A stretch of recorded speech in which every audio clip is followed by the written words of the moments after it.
Un jour, dans un futur proche. Les événements d'aujourd'hui sont sans précédent. Les rivières et les courants menacent de ravager le pays et des milliers de personnes sont toujours sans électricité à la suite d'horribles tornades. 3 ouragans viennent juste de frapper le sud de la ville. Et maintenant, un tremblement de terre. Je n'ai jamais vu une météo aussi épouvantable. Mettez-vous à l'abri.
Les livres de prophéties bibliques sont longtemps restés imprégnés de mystères.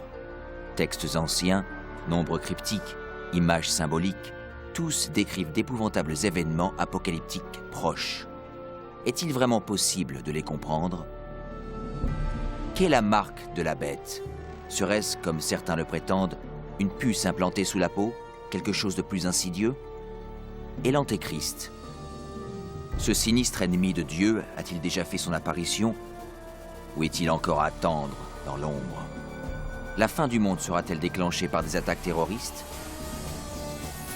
Serons-nous témoins des horreurs d'Armageddon et des 7 dernières plaies? Que faut-il savoir pour ne pas être laissé pour compte lorsque le Seigneur reviendra? Reconnaîtrons-nous les derniers jours et saurons-nous à quoi nous attendre? Vous allez découvrir ce que la Bible dit réellement sur les événements terrestres de la fin des temps. Joignez-vous à moi et découvrons ensemble les faits se cachant derrière la fin du monde dans la prophétie biblique.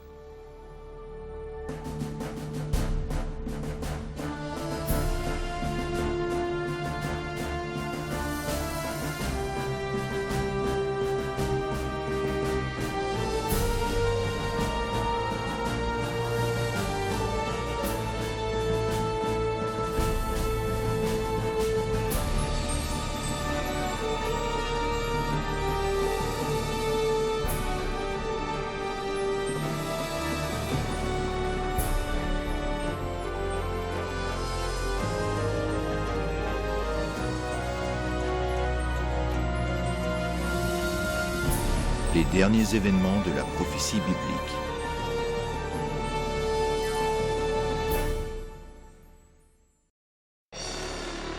Les signes de la fin.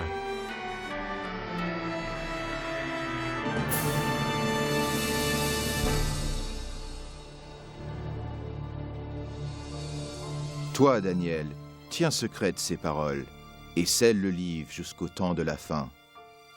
Plusieurs alors le liront, et la connaissance augmentera. La fin du monde, cela arrivera-t-il vraiment? Si oui, quand? C'est l'une des questions les plus importantes et mystérieuses de tous les temps. Le prophète Daniel a clairement prédit que juste avant la fin du monde, nous serions témoins d'un enrichissement considérable de la connaissance. Est-ce arrivé? Prenons par exemple les moyens de transport. Durant 60 siècles, l'homme ne pouvait pas voyager plus vite qu'à cheval. Désormais, les voyages qui auparavant nécessitaient des mois se font en quelques minutes. En une génération, la révolution informatique a apporté des changements époustouflants que nos ancêtres n'auraient jamais imaginés. Mais une interprétation plus exacte de ce verset serait ces enrichissements de la connaissance des livres prophétiques, et ce qui était prédit est également arrivé. Mais les récits de Daniel ne sont pas les seuls qui parlent des événements des derniers jours. Que peut-il se cacher dans les anciens textes des Écritures? Vous entendrez parler de guerre et de bruit de guerre, Gardez-vous d'être troublés, car il faut que ces choses arrivent. Mais ce ne sera pas encore la fin. Et il y aura, en divers lieux, des famines et des tremblements de terre. Tout cela ne sera que le commencement des douleurs. En regardant autour de nous, force est de constater que les puissances politiques et naturelles ont fait de ce monde moderne un endroit de plus en plus dangereux. Pensez-y. Au cours des 100 dernières années, le monde a dû essuyer 2 guerres mondiales et de nombreux autres conflits majeurs, sans parler de la montée du terrorisme international. À ajouter à cela l'augmentation de catastrophes naturelles mortelles, tremblements de terre, incendies, inondations, tornades et dérèglements climatiques. Tout cela ravageant notre planète. Étonnamment, l'apôtre Jean avait prédit un autre signe de la fin des temps, la capacité de l'homme à détruire la planète. Dans l'Apocalypse chapitre 11, verset 18, il est dit que le jour viendra où Dieu détruira ceux qui détruisent la terre. Il est évident que cette prophétie s'est vraiment réalisée. Durant des siècles, l'homme ne pouvait que lancer des flèches enflammées ou tirer des boulets de canon. Nous possédons désormais des armes dévastatrices, pouvant anéantir la vie sur cette planète. En réalité, Jésus avait même prédit que si son arrivée était repoussée, aucun être ne survivrait. Le Christ nous avait prévenu que nous aurions à faire face à tous ces dangers, mais que ceci ne serait que le début de la fin. Est-il possible que la fin du monde soit réellement déclenchée par l'humanité? Sache que dans les derniers jours, il y aura des temps difficiles, car les hommes seront égoïstes, amis de l'argent, fanfarons, hautains, blasphémateurs, rebelles à leurs parents, ingrats, irreligieux, insensibles, déloyaux, calomniateurs, intempérants, cruels, ennemis des gens de bien. Quiconque ayant vécu durant les dernières décennies ne peut nier la chute libre de la morale dans notre société moderne. Chaque génération repousse les limites d'une conduite acceptable. Chaque nouvelle génération évolue donc dans un contexte moins moral que la précédente. Malheureusement, cette tendance semble inexorable. À l'époque de Noé, la décadence conduisait à la destruction avec le déluge. Au temps de Lot, la dépravation perverse de Sodome et Gomorrhe conduisit à la destruction de ces cités par le feu divin. Ce qui arriva du temps de Lot arrivera pareillement. Les hommes mangeaient, buvaient, achetaient, vendaient, plantaient, bâtissaient. Mais le jour où Lot sortit de Sodome, une pluie de feu et de soufre tomba du ciel et les fit tous périr. Il en sera de même le jour où le Fils de l'homme paraîtra. Est-il possible qu'aujourd'hui, la perversion et l'immoralité puissent encore appeler les jugements du ciel? En plus du déclin moral de la société, la Bible prévoit également une montée en flèche du spiritualisme et de l'occultisme dans les derniers jours. Mais l'Esprit dit expressément que dans les derniers temps, quelques-uns abandonneront la foi pour s'attacher à des esprits séducteurs et à des doctrines de démons. La communication avec les morts, longtemps interdite par les Écritures, est maintenant largement acceptée, même dans les églises modernes. Les émissions de télé et les films mettant en scène la sorcellerie et les sciences occultes sont extrêmement populaires, surtout chez les jeunes. Malgré cette immoralité et cet étouffant spiritualisme, la Bible nous enseigne que là où le péché abonde, la grâce surabonde. La promesse qu'a faite Jésus quant à la propagation mondiale de l'Évangile juste avant son retour offre un espoir profond. Cette bonne nouvelle du royaume sera prêchée dans le monde entier pour servir de témoignage à toutes les nations. Alors viendra la fin. La tâche de répandre l'Évangile aux 4 coins de la terre, qui autrefois paraissait insurmontable, devient vite une réalité. Grâce aux missionnaires, aux livres, aux cassettes, aux émissions satellites et à l'Internet, l'évangélisation s'accélère autour du monde. Le message du salut n'a jamais été aussi répandu qu'aujourd'hui. La Bible révèle que nous vivons actuellement les derniers jours de la Terre. L'amélioration de la connaissance, l'instabilité globale, le déclin moral et l'intérêt démesuré pour l'occultisme prouvent que la fin est proche. Les signes de la fin sont bel et bien visibles. Mais il y a plus. La Bible annonce aussi que ce sont ces forces opposées du bien et du mal qui conduiront le monde à la bataille finale d'Armageddon. Bientôt, une crise mondiale encore inconnue plongera la planète entière dans les événements les plus terribles jamais vus encore.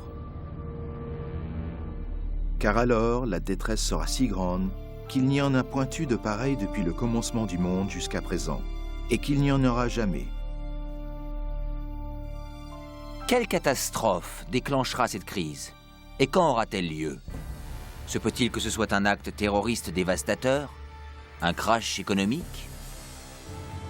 Ou même un tremblement de terre, un astéroïde ou autre cataclysme? Une catastrophe chimique ou un fléau biologique mortel? Peut-être un mélange de tous ces désastres. Mais même si la Bible ne révèle pas l'événement précis, elle annonce les scènes dramatiques qui y succéderont. Dans notre rubrique suivante, vous en découvrirez plus sur ces événements renversants, terrifiants, que la majorité des chrétiens ne sont pas prêts à affronter.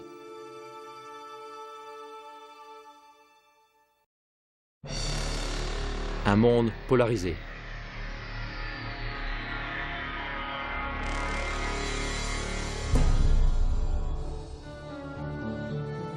Alors que la fin du monde approche, les leaders mondiaux se battent contre les multiples catastrophes. Pendant ce temps, les chrétiens fidèles à Dieu font l'expérience d'un merveilleux élan d'énergie venant du Saint-Esprit. Après cela, je vis descendre du ciel un autre ange, qui avait une grande autorité, et la terre fut éclairée de sa gloire.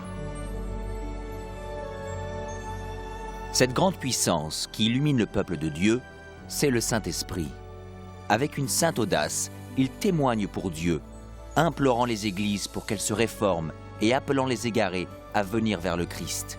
Il respecte la parole de Dieu et les encourage à se repentir de leurs péchés et à obéir aux commandements divins.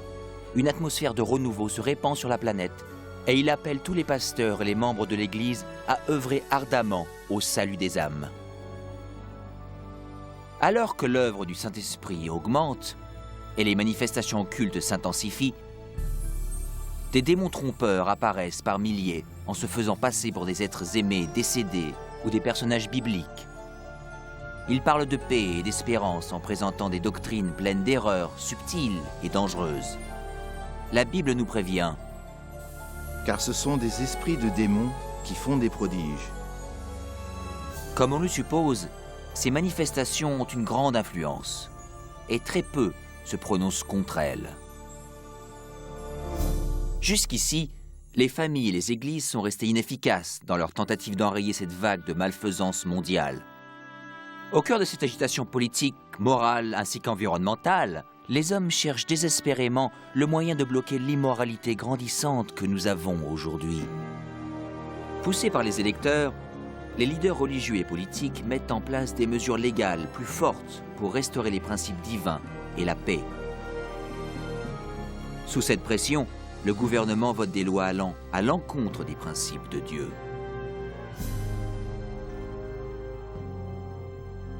Mais ce n'est pas la première fois dans l'histoire que cela se produit. Rappelez-vous l'histoire de Daniel, chapitre 3, lorsque le roi babylonien Nabuchodonosor ordonna à tout son royaume de se prosterner et d'idolâtrer l'imposante statue qu'il avait faite sculpter. 3 jeunes Hébreux savaient que cet ordre était contraire au 2e commandement concernant l'idolâtrie. Déterminés à rester fidèles à Dieu, ils refusèrent de se prosterner. Le roi les fit jeter dans une fournaise ardente. Mais Dieu intervint miraculeusement et leur sauva la vie. Et il y a également l'histoire de Daniel dans la fosse aux lions, lorsque le roi de Perse proclama une loi interdisant de vénérer tout autre dieu que lui-même durant 30 jours. Daniel savait qu'en obéissant à cette loi, il devait violer le premier commandement de Dieu. il continue à prier Dieu ouvertement et quotidiennement, mettant sa vie en danger. Les ennemis de Daniel rapportèrent ces faits au roi qui, à contre-cœur, fit jeter son fidèle servant dans la fosse aux lions. Dieu manifesta encore son pouvoir et épargna miraculeusement la vie de Daniel. Et de la même manière, l'Apocalypse prédit qu'une force maléfique poussera les gouvernements à mettre en vigueur des lois indiquant comment l'on est censé adorer Dieu. Elles sembleront promouvoir la moralité. En réalité, elles prépareront le monde à accepter la marque de la bête et l'Antichrist. Car il s'élèvera de faux Christ et de faux prophètes. Ils feront de grands prodiges et des miracles, au point de séduire, s'il était possible, même les élus. Alors, dans ces moments de crise, lorsque le monde cherchera désespérément la délivrance et la stabilité mondiale, l'aide apparaîtra sous une forme des plus surprenantes. Partout autour de la planète, on entendra ce cri « Jésus est arrivé, Jésus est revenu ». Un être rayonnant et charismatique se présentera comme le Fils de Dieu. Une nuée de reporters affluera pour voir cet être surnaturel faire des miracles. Ils l'entendront répéter les mots prononcés par Jésus dans les Écritures. Cet événement sera retransmis via satellite et des millions de gens croiront, à tort, que cette apparition confirme les Écritures. Tout œil le verra. Beaucoup de religions attendent la venue imminente d'un sauveur, et cet être radieux paraît être la réponse à toutes leurs prières. Mais dans la deuxième épître aux Corinthiens, la Bible met en garde contre Satan sous l'apparence d'un ange de lumière. Ce n'est pas Jésus que les hommes accueillent à bras ouverts, mais Satan, se faisant passer pour le Fils de Dieu. Et ce faisant, le diable est ainsi capable de réunir les hommes et de renforcer ainsi son système de culte trompeur. Il réalise alors la plus grande imposture jamais commise envers la race humaine.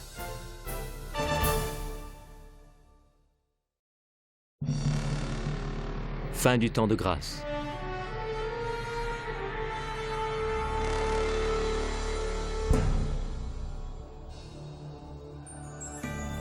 Les tromperies de Satan sont une force puissante de motivation dans le monde. La plupart des chefs spirituels acceptent le grand imposteur ainsi que son faux système de culte. Alors que les catastrophes s'intensifient, les chefs religieux veulent pousser la planète à adhérer aux doctrines trompeuses de cet imposteur et faux messie. C'est ici la persévérance des saints qui gardent les commandements de Dieu et la foi de Jésus. Mais tous ne sont pas dupes. Certains se rendent compte que la Bible avait prédit cette supercherie, et ils savent que le but de ce faux messie est d'éloigner les hommes des commandements de Dieu. Mais ce n'est pas la première fois que Satan apparaît en ange de lumière. Lorsque le Christ fut tenté dans le désert, Satan lui apparut, déguisé en glorieux messager de Dieu. Le diable révéla sa vraie identité lorsqu'il incita Jésus à désobéir à la parole de Dieu. Et une fois de plus, avec des tactiques semblables, le diable tente de pousser le monde à bafouer la loi de Dieu. Nul ne peut servir deux maîtres, car ou il haïra l'un et aimera l'autre, ou il s'attachera à l'un et méprisera l'autre. Vous ne pouvez servir Dieu et Mammon. Le monde entre alors dans une période de décision. Le faux Christ et la discorde mondiale polarisent le monde en deux groupes bien distincts. Ceux qui suivent la Bible et ceux qui suivent la bête. L'inquiétude remplit le cœur des hommes et la religion est le thème principal dans l'esprit de tous. Dans les interviews à la télé et à la radio, ainsi que dans les débats, les vrais disciples de Dieu sont portés devant les dirigeants où ils fournissent les raisons bibliques de leur opposition au faux système de culte imposé aux masses. Les commandements de Dieu et ce qui constitue le vrai culte sont au centre de toutes les discussions. Sous l'action du Saint-Esprit et par les arguments bibliques des serviteurs de Dieu, des milliers de gens à travers le monde quittent leurs églises sans vie et prennent position aux côtés des vrais disciples de Jésus. La question, doit-on obéir à Dieu ou à l'homme? Obéir aux coutumes ou aux Écritures, polarise le monde entier en deux blocs opposés. D'un côté, ceux qui reçoivent le sceau de Dieu, et de l'autre, ceux qui reçoivent la marque de la bête. Que celui qui est injuste soit encore injuste, que celui qui est souillé se souille encore, et que le juste pratique encore la justice, et que celui qui est saint se sanctifie encore. Ce texte annonce clairement le prochain événement lorsque chaque homme, femme et enfant prendra sa décision d'être pour ou contre le Christ. Et les fidèles, ceux qui respectent la parole de Dieu, seront de son côté, malgré une opposition intense. Et d'un autre, ceux qui acceptent les traditions religieuses imposées par l'homme. Comme la porte de l'arche de Noé fut scellée avant le déluge, celle de la miséricorde est ainsi fermée au monde, et la grâce de Dieu n'est plus accessible. La deuxième venue du Christ est imminente. Mais tout d'abord, le monde doit subir la série de plaies la plus dévastatrice jamais endurée par l'humanité. Et j'entendis une voix forte qui venait du temple, et qui disait aux 7 anges, « Allez, et versez sur la terre les 7 coupes de la colère de Dieu. » Le premier alla, et il versa sa coupe sur la terre. Et un ulcère malin et douloureux frappa les hommes qui avaient la marque de la bête et qui adoraient son image. Tout espoir d'amélioration est détruit lorsque les 7 dernières plaies de l'Apocalypse s'abattent finalement sur notre planète. C'est le fléau le plus abominable jamais vu par l'homme, et c'est aussi le dernier. La première plaie est extrêmement douloureuse et effroyable et cause une atroce souffrance pour les égarés. 6 autres suivent rapidement. L'eau des mers et des rivières se change en sang. Le soleil reçoit le pouvoir de brûler les hommes. Plaie après plaie se suivent. La terreur règne sur les peuples de la terre, frappés de panique. Pendant ce temps, une partie des rescapés trouve refuge à l'écart. Les anges de Dieu pourvoient à leur protection et à leurs besoins. D'autres sont jetés dans des prisons. Alors qu'ils semblent oubliés par l'homme, ils ne sont pas oubliés par Dieu. Les fidèles sont protégés des plaies comme les enfants d'Israël furent préservés du fléau qui s'abattit sur l'Égypte. Les fidèles sont dans l'angoisse et sondent leur âme. La pensée prédominante est « Sommes-nous en règle avec Dieu ?» Ils trouvent la tranquillité en faisant confiance aux promesses de Dieu. Et le dragon fut irrité contre la femme, et il s'en alla faire la guerre au reste de sa postérité, à ceux qui gardent les commandements de Dieu et qui ont le témoignage de Jésus. Convaincus par le faux Christ, les misérables égarés pensent que leur seul espoir de se débarrasser de ces plaies est d'éliminer leurs opposants. On décide donc de rechercher et d'exterminer en une journée le peuple de Dieu qui se raccroche aux Écritures. Sur le champ de bataille spirituel, ceux qui suivent les traditions de l'homme et adorent la bête affrontent ceux qui aiment Jésus et obéissent à ses commandements. Ceci est la dernière bataille d'Armageddon. La malfaisance du monde a atteint les limites de la patience de Dieu, et il est temps pour lui de secourir ses fidèles enfants.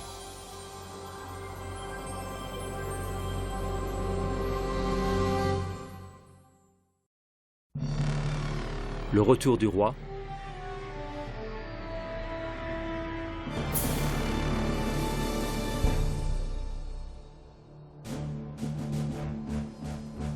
Au milieu de la nuit, on cria « Voici l'époux, allez à sa rencontre !» À l'heure la plus obscure, l'espérance tant attendue de tous les temps devient une réalité. La voix autoritaire de Dieu se fait alors entendre. C'en est fait. La voix tonitruante remue les cieux. Un puissant tremblement de terre signale alors l'approche d'une grande armada céleste. Les enfants de Dieu, qui étaient blêmes et hagards, se redressent devant leurs oppresseurs, encerclés par un arc-en-ciel lumineux. Leurs visages resplendissent, car ils savent que leur Rédempteur et ses anges viennent les chercher. Voici, il vient avec les nuées, et tout œil le verra, même ceux qui l'ont percé, et toutes les tribus de la terre se lamenteront à cause de lui. Ce n'est pas un enlèvement secret, comme vous avez dû l'entendre. Toute personne sur Terre assiste à cet événement extraordinaire, et la plupart en sont terrifiés. Les égarés s'enfuient vers les cavernes, tentant en vain de se cacher du roi sacré. Et comme Jésus l'avait promis, les êtres malveillants qui avaient marqué son procès et sa crucifixion sont ressuscités de leur tombe pour le voir arriver dans un nuage de gloire. Car le Seigneur lui-même a un signal donné, à la voix d'un archange et au son de la trompette de Dieu, descendra du ciel, et les morts en Christ ressusciteront premièrement. On entend alors une trompette résonner dans les cieux. Et la voix toute-puissante du Sauveur appelle les saints endormis depuis des siècles. Réveillez-vous, vous qui dormez dans la poussière, et levez-vous.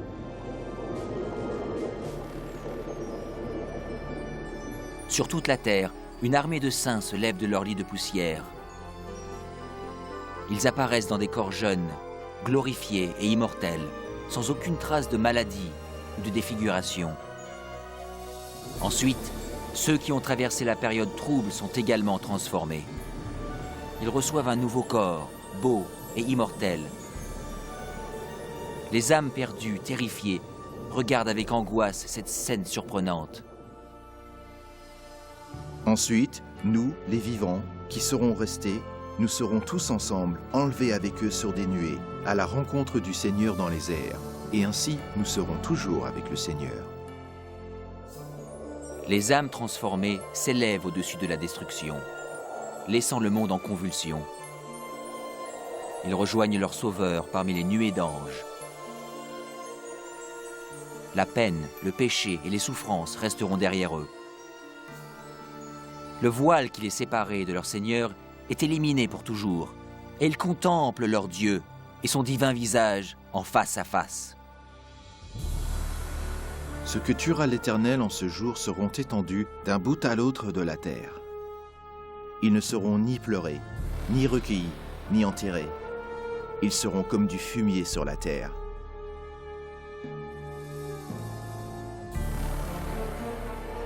Au cours de la deuxième venue, le chaos règne sur la planète. Parmi les ouragans de démons hurlants, les tremblements de terre, les océans bouillonnants, les îles en disparition et les nuages menaçants, la terre est battue de grêlons gigantesques. Les âmes perdues encore vivantes sont bientôt détruites par la clarté de la présence du Seigneur. Leurs corps sont éparpillés sur la surface de la planète ravagée. Pour la première fois depuis sa création, la Terre est désormais complètement dépourvue de toute vie humaine. Seul Satan et ses anges déchus demeurent pour contempler les résultats de rébellion.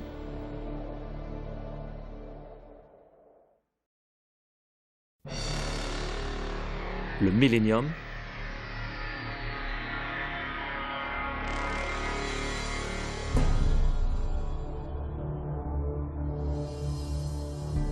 Puis je vis descendre du ciel un ange qui avait la clé de l'abîme et une grande chaîne dans sa main. Il saisit Satan et il le lia pour 1000 ans.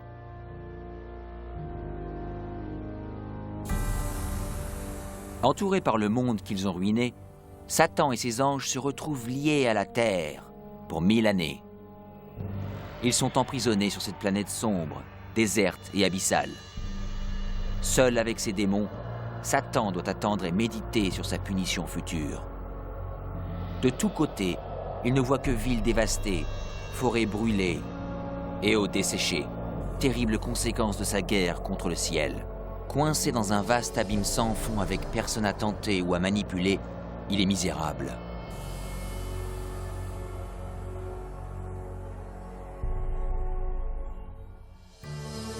Et je vis des trônes, et à ceux qui s'y assirent fut donné le pouvoir de juger. Ils revinrent à la vie, et ils régnèrent avec Christ pendant 1000 ans. Alors que Satan médite seul sur son sort, les âmes rachetées profitent des gloires indescriptibles du ciel. Chacun rencontre son ange gardien qui répond aux multiples questions concernant sa vie sur terre. Puis Dieu, dans un acte ultime de révélation, les invite tous à participer au jugement des âmes perdues en ouvrant leur dossier. Les rachetés peuvent voir pour quelles raisons ceux qu'ils pensaient retrouver au paradis n'y sont pas. Les pensées les plus secrètes des égarés sont clairement exposées et le voile est levé sur leur bataille spirituelle. Les actes et motifs des anges déchus sont clairement visibles. La transparence de Dieu est à ce sujet remarquable. Comme Paul l'annonce dans la première épître aux Corinthiens, les sauvés participent au jugement des âmes égarées. Avant sa punition finale, chaque pécheur voit son cas examiné minutieusement par des humains, comprenant les difficultés de la vie sur terre. Les paroles et les actes des âmes perdues sont pesés devant la parole de Dieu. La justice de leur sentence est confirmée et l'ampleur de leur punition déterminée. À la fin des 1000 années, Jésus et les rachetés préparent leur retour sur terre. Satan, ses anges et les âmes perdues doivent faire face aux dernières conséquences de leurs actes.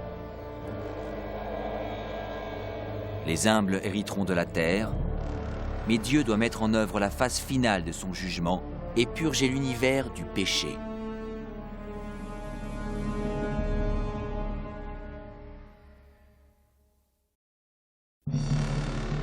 La fin du péché.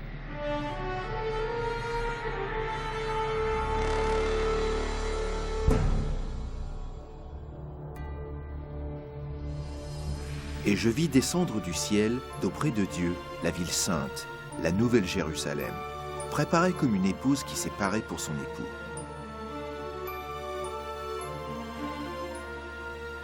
Après ce sabbat de 1000 ans au paradis, le Christ et les rachetés retournent sur terre avec la nouvelle Jérusalem. En s'approchant de la planète dévastée, Jésus ordonne aux âmes perdues de sortir de leur tombe poussiéreuse.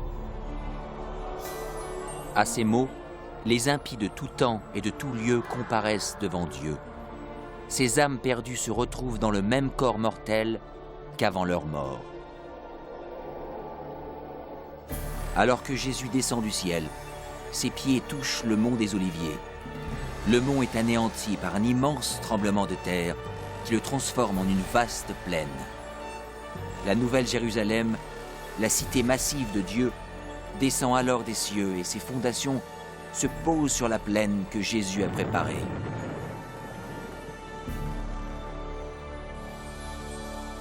Quand les 1000 ans seront accomplis, Satan sera relâché de sa prison, et il sortira pour séduire les nations, afin de les rassembler pour la guerre.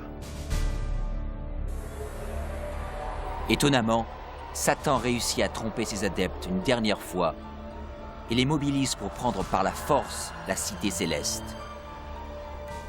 Les généraux et les militaires se préparent pour cette bataille épique.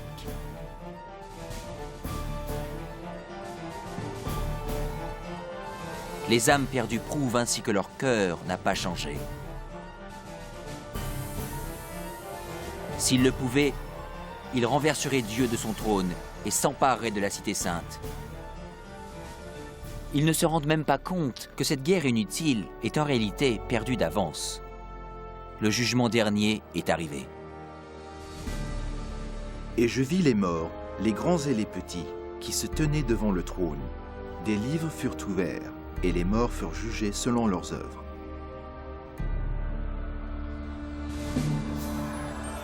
Le Seigneur apparaît alors sur son trône glorieux, au-dessus de la cité.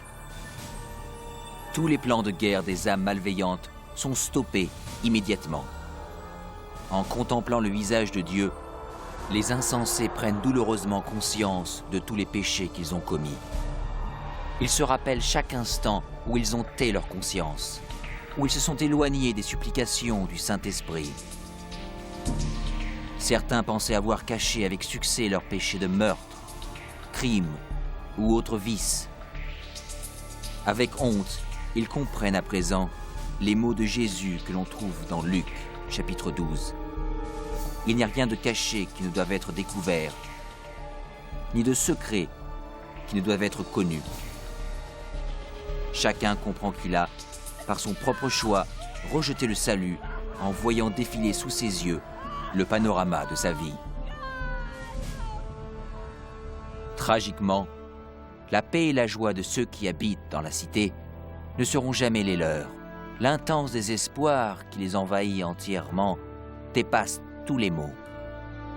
Les rebelles ne peuvent nier la justice de Dieu qui les déclare coupables. D'une seule voix, ils s'exclament « Justes et bons sont tes chemins, ô toi, roi des saints !» Et à genoux, ils vénèrent le prince de la vie. Et ils montèrent sur la surface de la terre, et ils investirent le camp des saints et la ville bien-aimée. Mais un feu descendit du ciel et les dévora. L'heure a désormais sonné pour les méchants de faire face aux conséquences irréversibles de leurs actes. Soudain, une pluie de feu et de soufre tombe des cieux. La terre se rompt et le feu jaillit des cavernes.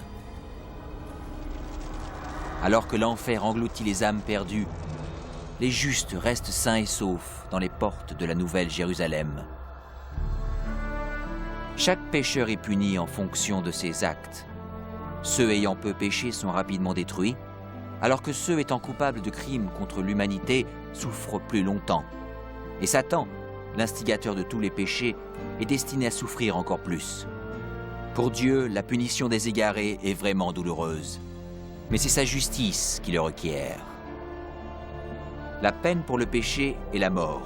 Sur la croix, Jésus a souffert de cette punition au nom de tous ceux qui accepteraient son sacrifice. Mais les méchants ont rejeté cette offrande et doivent maintenant payer eux-mêmes l'horrible prix du péché.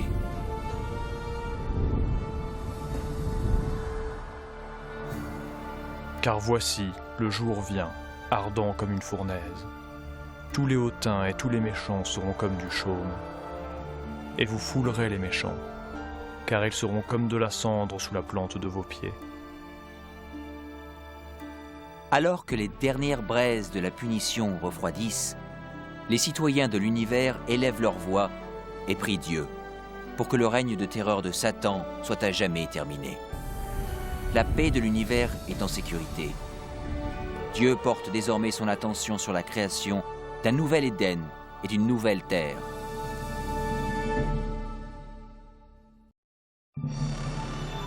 Une nouvelle terre.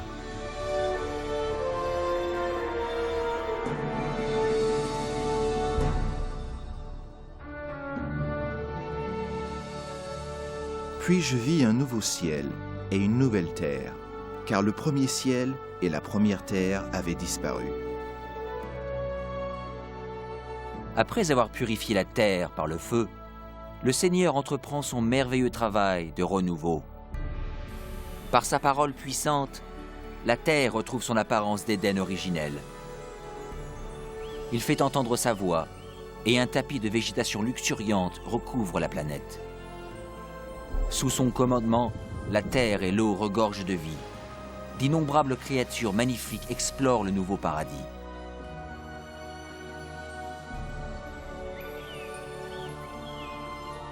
L'atmosphère vivifiante est pure et douce. La terre est le reflet de la création. Il essuiera toute larme de leurs yeux, et la mort ne sera plus, et il n'y aura plus ni deuil, ni cri, ni douleur, car les premières choses ont disparu.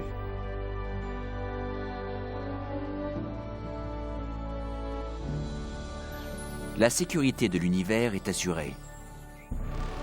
Avec la nouvelle Jérusalem comme capitale, tous les êtres créés se réjouissent de l'amour de Dieu. Ceux qui ont été sauvés de la destruction éternelle partagent un lien spécial avec leur Créateur qu'aucun autre être céleste ne peut apprécier. Alors que les péchés et les pécheurs ont été détruits pour toujours, une trace de la grande rébellion demeure. Qu'est-ce que t'as à la main? Ce sont les cicatrices sur les mains, les pieds et le côté de Jésus.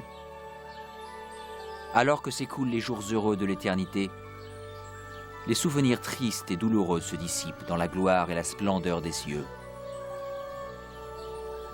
Les enfants immortels de Dieu peuvent désormais atteindre leurs plus grandes ambitions. La recherche de connaissances illimitées stimule l'esprit. Sans les contraintes d'une vie terrestre, les rachetés sont libres d'explorer les merveilles de l'univers infini de Dieu.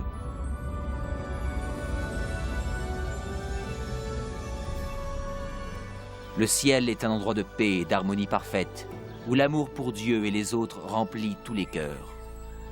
La Bible promet que ce royaume à venir peut être notre éternel foyer.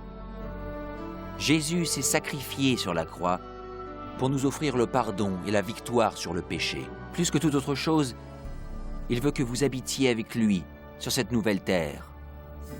Alors qu'il fait tout pour vous sauver, il ne peut vous forcer à accepter ce cadeau. Vous devez l'accepter vous-même. Irez-vous vers lui aujourd'hui? Demandez-lui maintenant et il viendra dans votre cœur. Vous pouvez en apprendre davantage sur ces sujets grâce au CD-ROM et au DVD de Final Events. Rendez-vous sur le site finalevents.com.